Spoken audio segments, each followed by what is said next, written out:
La conclusion de la vente. Nous avons donc vu pratiquement toutes les phases de la vente.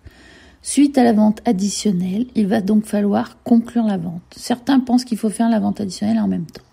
Il va donc falloir repérer les signaux d'achat puisque le client va être décidé à acheter.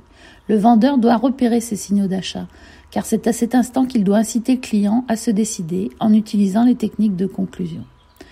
Il existe deux types de signaux d'achat, les signaux verbaux, c'est-à-dire que le client parle comme s'il était déjà propriétaire du produit, ou il demande des précisions sur l'utilisation, la garantie.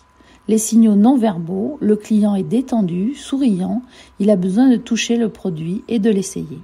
C'est donc à ce moment-là que vous devez faire comprendre au client que c'est intéressant pour lui d'acheter. Donc comment on conclut ? Il y a 3 techniques. L'alternative, le vendeur incite le client à se décider, vous prenez le grand modèle ou le petit. La directe, le vendeur va droit au but en posant une question directe, je vous prépare la garantie. Et la conclusion du plus, le vendeur annonce un avantage supplémentaire. Si vous le prenez maintenant, vous bénéficiez d'une réduction. La prise de congé, une prise de congé réussie contribue à fidéliser le client. Il est important de maintenir un climat favorable jusqu'à son départ du magasin. On dit qu'il y a à peu près 6 règles. Il ne faut pas être pressé que le client quitte le magasin. Il faut le rassurer, le féliciter sur son achat. Il faut le raccompagner à la caisse, c'est toujours mieux, ou même à la porte du magasin. Proposer les services du magasin, penser à la prévente et surtout le remercier et le saluer en lui disant au revoir, passez une bonne journée.